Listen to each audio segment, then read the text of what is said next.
late evening. Thank you very much for being present here. Actually, Foreign Secretary, who has kindly agreed to join us, has just come out of a meeting which is still going on, chaired by the Honorable Prime Minister, high-level meeting. Without wasting any further time, may I hand over the floor to Foreign Secretary for some initial remarks. And today, given the lateness of the hour, we'll just take a very few questions. Thank you. Namaskar and good evening. As Joint Secretary XP has mentioned, we've just come out of a meeting which the Prime Minister chaired on the situation in Ukraine. The meeting began with an expression of deep regret and condolences on the tragic death of Sri Naveen Shekharappa Gyanagodar, Indian student who was studying in the Kharkiv National Medical University and who died earlier today.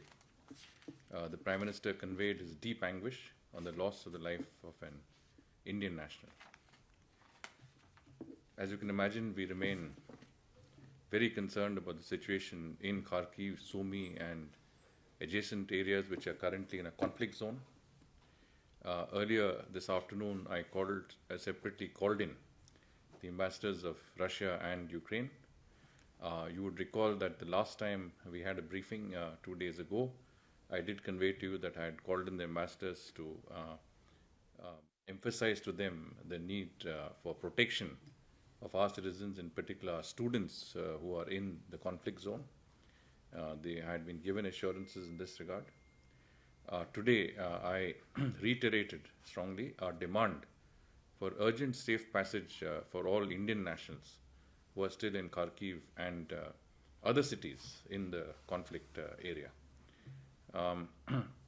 As I had mentioned again last time, we have sent a team of officers from our mission in Moscow to the border region of Russia adjoining Ukraine. This team is currently in a city called Belgorod, which is not far from Kharkiv. The function of the team is to examine all the options in terms of, the route out, accommodation for our people, the transportation options. Essentially, this team is in place and ready to see whatever we can do to extract our students and citizens from the Kharkiv-Sumy area. We have, of course, reiterated our demand not just in Delhi, but also in both Moscow and Kyiv, and we have done that both to diplomatic and the military authorities of both countries. Evacuation from Kharkiv is now our top priority. I had also mentioned that we had an estimated 20,000 Indian students in Ukraine at the time that we issued our first advisory. This is the general number of people who are Indian nationals in Ukraine. From that number, 12,000 approximately have since left Ukraine, which is 60% of the total number of our citizens in Ukraine. Of the remaining 40%, roughly half remain in the conflict zone in the Kharkiv-Sumy area, and the other half have either reached the western borders of Ukraine or are heading towards the western borders of Ukraine. In other words, they are generally out of the conflict areas, out of harm's way. Now in Kyiv, following the lifting of the curfew during the day yesterday and today, our mission had issued an advisory proposing that our students and community members leave Kyiv, use trains, use different options to leave Kyiv. I understand that since then, all of our nationals have left Kyiv. The information with us is that we have no more nationals left in Kyiv. Nobody has contacted us from Kyiv since. All our inquiries have revealed that each and every of our nationals have come out of Kyiv to the extent that we can tell you. I'm talking about citizens. We have also understand that another 1,400 of our citizens who were in this southern town called Zaporizhia, which is also in an expanding conflict zone, have also departed and moved towards the western borders of Ukraine. On the Moldova border, another 400 students have been able to cross through into Moldova and are shelters there arranged by the MEA team that I had mentioned last time is in place in Chisinau, facilitating their movement from there to Bucharest. Even as we speak, the embassy office in Ukraine is being set up in Lviv, which will enable our embassy teams to spread out to the border areas of Ukraine with Poland, Slovakia, Hungary, and Romania. The idea is that they will be there in person. They should be able to facilitate and assist our citizens who are trying to exit Ukraine into each of these countries and leave, the conflict area. We have also sent additional teams. I think we have sent another 25 officers to all of these 4 missions neighboring Ukraine to supplement the very minimum staffing that we have in normal course. You are aware that the Prime Minister has sent 4 senior cabinet ministers as special envoys to each of these countries, and they are already either on their way or in place. And of course, these teams that are there will also supplement all of these efforts that are on the way to assist our citizens in crossing over and also their stay and facilitation in the countries concerned until we can get them on a flight back home. Over the next 3 days, 26 flights have been scheduled to bring out Indian citizens. Apart from Bucharest and Budapest, airports in Poland and the Slovak Republic will also be used. We will mount as many flights as required. A C-17 Indian Air Force aircraft is also expected to fly out tomorrow morning at 4 a.m. And reach Romania, where it will also bring back, repatriate our citizens who are there. We will be also, in the course of the next few days, mounting more Indian Air Force flights to bring back our citizens. I'd also mentioned humanitarian assistance to Ukraine at the request of the Ukrainian government. A flight left this morning carrying the first tranche of humanitarian assistance to Ukraine through Poland. The consignment comprised medicines, medical equipment, other relief material.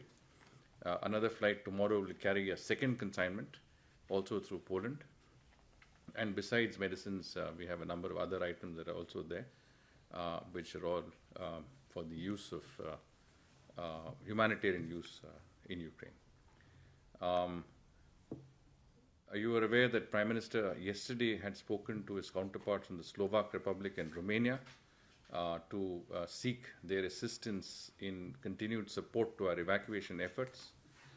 He has just now spoken to the President of Poland in a similar endeavor.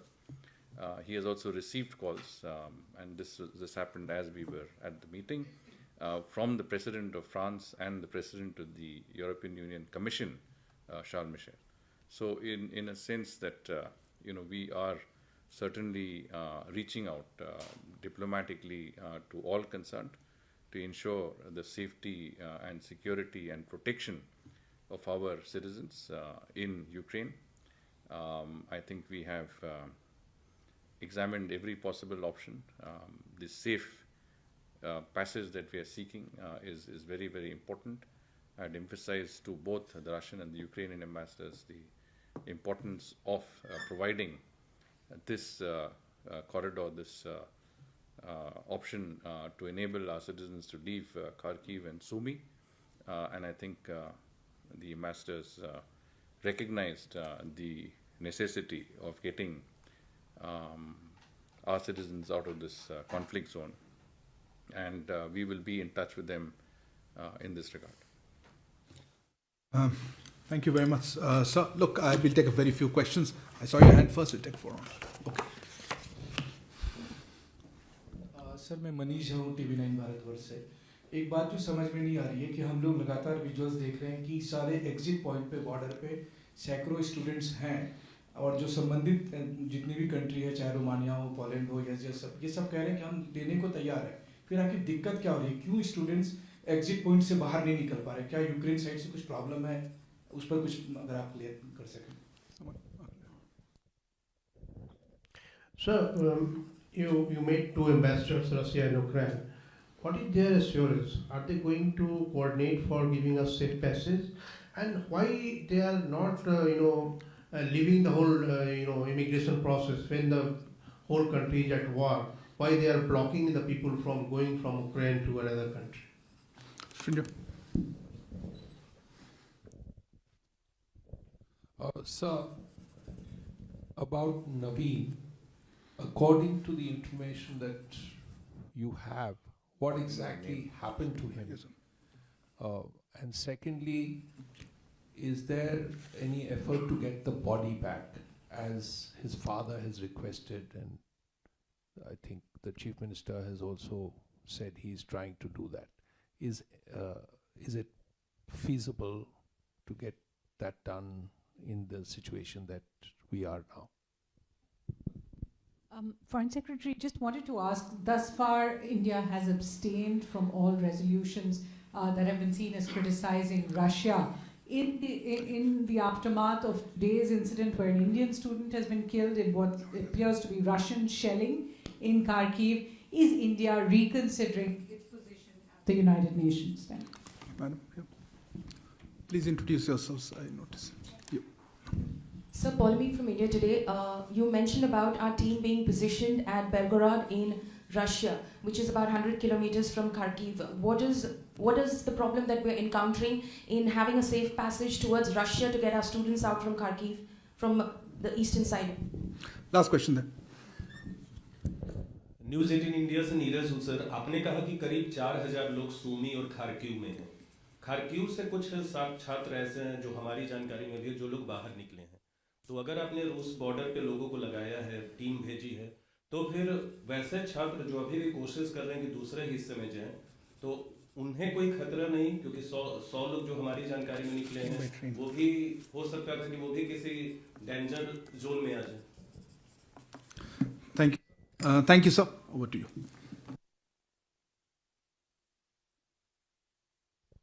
Manish ji, आपने ये प्रश्न पूछा कि जो हमारे नागरिक Ukraine से बाहर निकलना चाहते हैं पश्चिमी की तरफ, तो उनको क्या तकलीफ़ हो रही है और क्यों निकल नहीं पा रहे हैं। तो जैसे मैंने कहा कि ये जो बॉर्डर क्रॉसिंग्स हैं, इनमें से 5 लाख लोग निकले हैं जब से कॉन्फ्लिक्ट शुरू हुआ, मतलब 24 फरवरी से आज तक 5 लाख यूक्रेनियन नागरिक वहाँ से निकल गए हैं। और फॉरेन नेशनल्स भी काफ़ी हैं, जैसे हमारे नागरिक हैं काफ़ी, और भी नागरिक उस बॉर्डर पॉइंट्स पे हैं। तो यहाँ की प्रॉब्लम, ये समस्या ये नहीं है कि हमारे नागरिक निकल नहीं सकते किसी टेक्निकल या कुछ और कारण के वजह से। प्रॉब्लम ये है कि वहाँ पे क्राउडिंग काफ़ी हो रही है, लाइन बहुत है वहाँ पे। आप समझ सकते हैं कि यूक्रेनियन बॉर्डर गार्ड्स के काफ़ी और भी मतलब कंसर्न्स हैं। अभी तो युद्ध चल रही है वहाँ पे, तो इसलिए डिलेज हो रहे हैं। पर ये हम कह सकते हैं कि हमारे जो नागरिक पश्चिमी की तरफ पहुँच गए हैं, कम से कम उनका सुरक्षा, जो युद्ध चल रही है उनका सुरक्षा तो थोड़ा सा बेहतर है अगर आप कंपेयर करें कॉन्फ्लिक्ट जोन से। तो इसीलिए हमने हमारे जितने भी नागरिक कीव में थे, जितने भी हमारे छात्रों कीव में थे, उनको सभी को हमने ये सलाह दी, ये सुझाव दिया कि हाँ, ये पश्चिमी की तरफ आएँ और ये वहाँ से जब भी मौका मिले एग्ज़िट करें। और काफ़ी ऑप्शंस एग्ज़िट करने के लिए हैं। हंगरी की तरफ जा सकते हैं, स्लोवाकिया की तरफ जा सकते हैं, रोमेनिया, पोलैंड, जहाँ भी एग्ज़िट हो सकता है वहाँ से एग्ज़िट करें। और मोल्डोवा भी 5वां रूट खुल गया है। तो इस प्रयास में आप देख सकते हैं 7700 हमारे नागरिक निकल गए हैं वहाँ से, इन रूट से। तो ये मतलब आप देख सकते हैं इतना छोटा फिगर नहीं है। 2000 तो निकल मतलब वापस आ गए हैं और 4-5 हज़ार वहाँ पे एयरक्राफ्ट के लिए इकट्ठे हुए हैं। और जैसे मैंने कहा 26 फ्लाइट्स शेड्यूल्ड हैं जो कि अगले 2-3 दिन में इन देशों में जाके हमारे लोगों को वापस ले आएंगे। तो ये पूरी तरह प्रयास हो रही है कि जितने भी हमारे नागरिक यूक्रेन में हैं उनको जल्दी से जल्दी निकाला जाए यूक्रेन से और उनको घर वापस ले आए। There was a question about immigration process, similar question I think. The thing is that there is no endeavor to block our citizens from coming out. Again, I think the issue is logistical. There are huge queues of people. There are, lines of vehicles that are at the immigration border points of people trying to leave a conflict zone. And of course, you have to understand that being a conflict zone, there is confusion also. There is no clear-cut control. It is not a normal time that we are trying to, go across a normal peacetime crossing. It's a difficult zone. And in that context, I think we are doing our best possible. As I told you, our embassy in Ukraine has set up an office in Lviv. Lviv will give them easy access. Their team should fan out to all these points to assist our people within Western Ukraine. On the other side of the border, our ambassadors and their teams are waiting. They're doing everything possible to intercede with the local authorities to speed up that process and facilitate the exit of our citizens. The Prime Minister himself has spoken to the presidents of Slovakia, of Romania, of Poland. So in a certain sense, it has been taken up at the highest levels. He has spoken to the President of Ukraine, as I mentioned to you. So every effort is being made to make sure that our citizens can come out as speedily and as without with minimum inconvenience. I think one question was about Naveen and his About safe passage.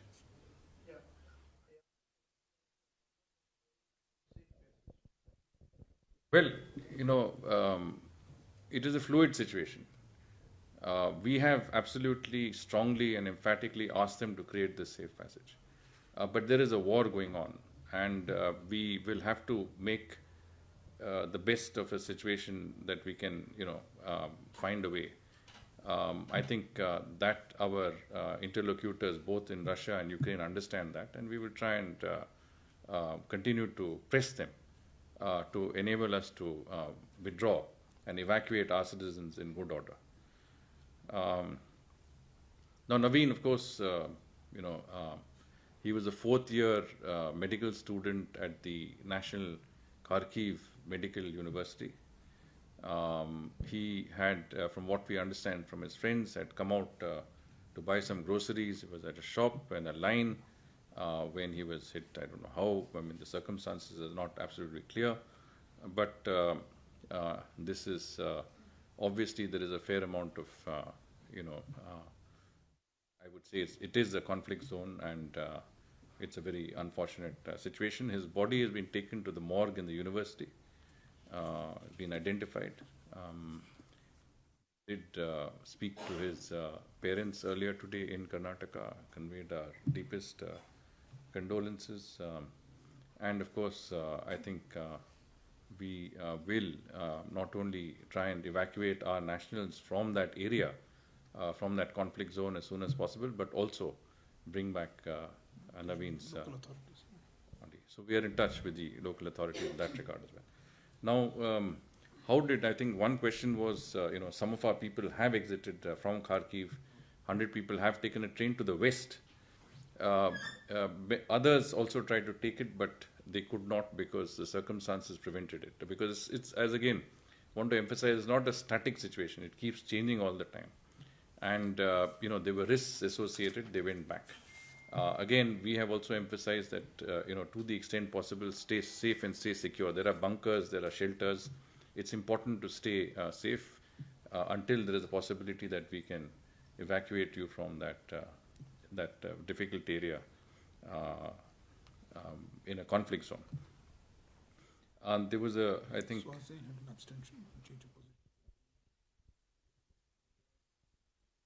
Well, in the United Nations, we take positions that are based on certain very careful considerations, and certainly we do regard the merits of each and every case that come before us. There are a number of resolutions that have emanated from the first resolution that was an aborted process. There is now the second or a third resolution in the Security Council. Is a resolution in the UN General Assembly, and we will consider all of them, in their entirety and take decisions in our best interests.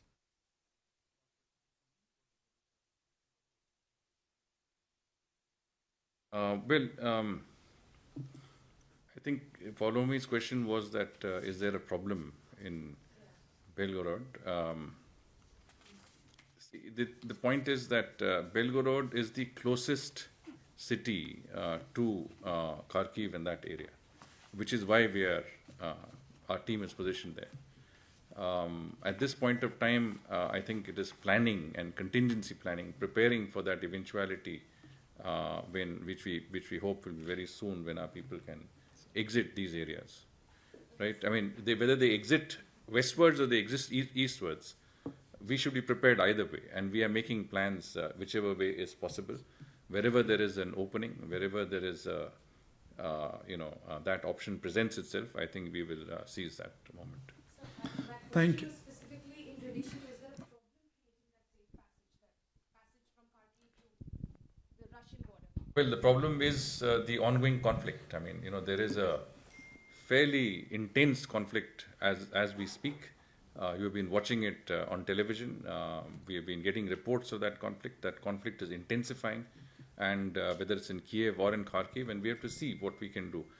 Just trying to get our people in the heat of battle while it rages may not be the best option. I mean, we have to make sure that both the sides are sort of in a position where they can offer us a safe passage. That's what a safe passage is all about, and we are working to secure that option. Thank you very much, sir. I appreciate, sir, your presence. I know it's late in the evening. Thank you very much for joining us for special briefing. We'll continue to bring you updates as we can. Thank you. Good evening.